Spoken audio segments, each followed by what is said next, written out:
السلام علیکم۔ یہودیوں نے پیارے نبی حضرت محمد صلی اللہ علیہ وسلم سے 3 سوال پوچھے کہ آپ ہمیں 3 سوالوں کا جواب دے دیجئے تو ہم آپ کو نبی مان لیں گے۔ وہ تو الٹے سیدھے سوال کرتے رہتے تھے کسی طرح سے، مطلب پریشان کرنے کے لیے۔ ان کو نہ تو ایمان لانا تھا، نہ ایمان لائے، حسد کی وجہ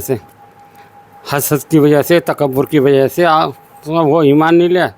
اپنے ہٹ دھرمی کی وجہ سے، جبکہ جانتے تھے اب ہمارے نبی محمد صلی اللہ علیہ وسلم کو اپنی اولاد سے زیادہ پہچانتے تھے، کیونکہ ان کی کتابوں میں صاف ذکر تھا، پوری طرح سے کھل کے ان کی ہمارے نبی کے بارے میں بتایا گیا تھا، اچھی طرح پہچانتے تھے ہمارے نبی محمد صلی اللہ علیہ وسلم۔ وہ اپنے بچے سے زیادہ پہچانتے تھے ہمارے نبی، لیکن ہٹ دھرمی کی وجہ سے، حسد کی وجہ سے ایمان لے کے نہیں آئے۔ تو یہ حسد اور یہ ہٹ دھرمی اتنی بری چیز ہوتی ہے، اس کی آدمی کو کفر تک پہنچا دیتی ہے۔ تو انہوں نے ہمارے نبی محمد صلی اللہ علیہ وسلم سے 3 سوال پوچھے، 3 سوال بتا دیجئے تو ہم آپ کو نبی مان لیں گے، مطلب پریشان کرنا تھا کیسے بھی کر کے۔ تو آپ نے کہا ٹھیک ہے، کل بتا دوں گا۔ اب کل کا دن نکل گیا، وہی آئی نہیں، پرسوں نکل گیا، ترسوں نکل گیا، کرتے اب ان کو موقع مل گیا، کہنے لگے دیکھا اگر معلوم ہوتا تو بتا دیتے، آپ کل کی کہہ رہے تھے اور ابھی تک 15 دن گزر گئے اور انہوں نے آپ کو بتایا ہی نہیں، کیونکہ بتا بھائی وہ تو جو اللہ وحی کے ذریعے بتاتا تھا، اللہ تعالیٰ اپنے جبرائیل امین لے کے آتے تھے وہی، تو انہی کے ذریعے بھائی آپ کو کیا معلوم پہلے کیا ہوا ہے کیا نہیں ہوا ہے۔ تو اب 15 دن گزر گئے، وہی آئی نہیں، آپ بہت پریشان ہوئے۔ پھر جبرائیل امین آئے اور آپ کو تنبیہ کری کہ آپ نے انشاءاللہ نہیں کہا تھا، مطلب کتنی زبردست وہ ہے، انشاءاللہ نہ کہنے سے اللہ تعالیٰ نے پکڑ فرما لی اپنے نبی، اور اپنے سب سے پیارے سب سے چہیتے نبی کی پکڑ فرما لی اللہ تعالیٰ نے، کہ آپ کو مطلب جو اس بات کی تنبیہ کری کہ آپ نے انشاءاللہ نہیں بولا تھا، اس لیے وہی نہیں آئی آپ نے، تو انشاءاللہ کہنا چاہیے ہمیں۔ کبھی بھی کوئی بات ہو کہ یہ کام کرنے جا رہے ہیں یا کسی سے کہیں گے میں کام کر دوں گا، انشاءاللہ ضرور لگائیں، اللہ کی مرضی کے بنا نہیں ہو سکتا، کوئی چھوٹا سے چھوٹا کام، بڑا سے بڑا کام اللہ کی مرضی کے بنا نہیں ہو سکتا۔ تب اللہ تعالیٰ نے وہی نازل کری، جبرائیل امین آئے تب نازل کری کہ 3 سوال جو پوچھے تھے، ذوالقرنین کون ہے اور اصحاب کہف کون ہے کے بارے میں پوچھا، اصحاب کہف کے بارے میں، ذوالقرنین کے بارے میں، اور روح کیا ہے۔ تو اللہ تعالیٰ نے ان تینوں کے قصے، دونوں کے اصحاب کہف اور ذوالقرنین کا جو قصے ہیں تو اسی میں سورہ کہف میں نازل فرمائے کہ وہ ذوالقرنین ایک بادشاہ تھے، بہت بڑے بادشاہ گزرے ہیں بھائی، بہت بڑے بادشاہوں کا جب بھی قرآن میں ذکر ہے تو مشرق سے لے کے مغرب تک آپ کی حکومت تھی۔ تو آپ ایک جگہ جا رہے تھے تو کہیں پر ایک ننگ دھڑنگ قوم تھی، تو انہوں نے پوچھا تمہیں کوئی دقت تو نہیں ہے؟ انہوں نے کہا ہاں کچھ لوگ ہیں جو ہمیں پریشان کرتے ہیں اور ہمارا سب کچھ لوٹ لاٹ کے لے جاتے ہیں اور ہم کھانے پینے سے بھی محتاج رہتے ہیں۔ تو انہوں نے کہا اچھا ٹھیک ہے، ایسے لوہا وغیرہ لے کے آؤ، پتھر وغیرہ لے کے آؤ۔ تو انہوں نے اکٹھا کرا تو آپ نے دیوار بنا دی،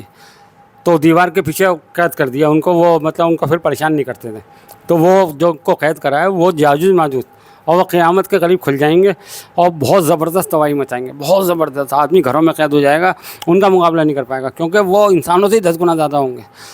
اور پوری طرح سے پھیل جائیں گے، مطلب چھوٹے سے لے کے بڑے بڑے تک، بہت اونچے تک، مطلب ایک سمندر ندی کے پاس سے نکلیں گے اور ندی کا پورا پانی پی جائیں گے، اتنے مطلب خطرناک ہوں گے۔ اور ایسی اصحاب کہف کا قصہ اللہ تعالیٰ نے بیان فرمایا، جو اپنے دین کو بچا کر کے ایک غار کے اندر چلے گئے تھے۔ ایک ظالم بادشاہ تھا جو کفر پہ تھا اور ان کو بھی کفر پہ لانا چاہتا تھا، جو خود کفر پہ تھا اور کفر پہ ان سب لوگوں کو چاہتا تھا، لیکن یہ جو ہے اپنے دین پہ قائم تھے، یہ اللہ کو مانتے تھے اور اللہ توحید پہ قائم تھے ہر حال کے اندر، تو یہ چاہتے نہیں تھے کہ ہم اس میں۔ تو اللہ تعالیٰ سے انہوں نے دعا بھی کری، ربنا آتنا من لدنک رحمۃ وہیئ لنا من امرنا رشدا، یا اللہ تو ہمیں اپنی رحمت خاص سے نواز اور ہمارا معاملہ درست کر دے۔ بہت بہترین دعا ہے، پڑھنی چاہیے یہ دعا، اور میں سورہ کہف کے اندر ہے، ربنا آتنا من لدنک رحمۃ وہیئ لنا من امرنا رشدا۔ اپنے تو اللہ تعالیٰ نے ان کی مدد فرمائی، ان کو غار کے اندر چلے گیا، ان کو 300 سال سلائے رکھا۔ 300 سال جب اٹھے تو دیکھا کہ بھائی چلو اب بھوک لگ رہی ہے، کچھ کھانا وانا کھائیں، تو جو سکہ تھا لے کے گئے، تو اب تو 300 سال کے اندر یعنی کتنے بادشاہ بدل گئے، تو لے کے گئے تو وہ سکہ چلا نہیں، تو وہاں پر جو ہے اپنے جو دکاندار ہنسنے لگے دیکھ کر کے، تو ان کو پھر بات پہنچتے پہنچتے بادشاہ تک پہنچی۔ اچھا وہ جو بادشاہ تھا وہ اچھا بادشاہ تھا، وہ نیک بادشاہ تھا اور توحید پرست تھا، تو انہوں نے ان کو بلایا اپنے، پھر ان کی خاطر مدارات کری اپنے، لیکن پھر یہ اپنے غار میں چلے گئے۔ پھر قیامت کے دن اپنے یہ اٹھیں گے، تو یہ ایسے ذوالقرنین کا بھی واقعہ اور کیا نام ہے اس کا، اصحاب کہف کا اسی کے اندر ہے سورہ کہف میں،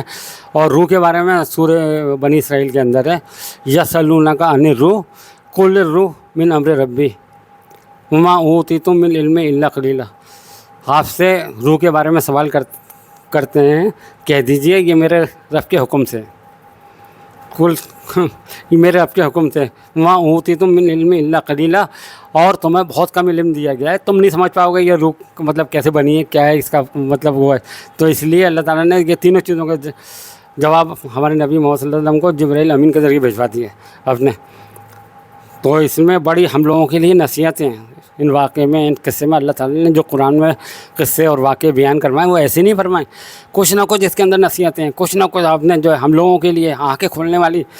تاکہ ہماری آنکھیں کھلیں، ہم اللہ سے ڈرے ہیں، ہمارے اندر خوف ہی نہیں ہے اللہ کا۔ صحیح بات بتائیں، جیسا خوف اللہ سے ہمیں ڈرنا چاہیے، ہمارے اندر ڈر ہی نہیں ہے۔ اللہ تعالیٰ ہم سب کے اندر اپنے ڈر پیدا فرمائے، آمین۔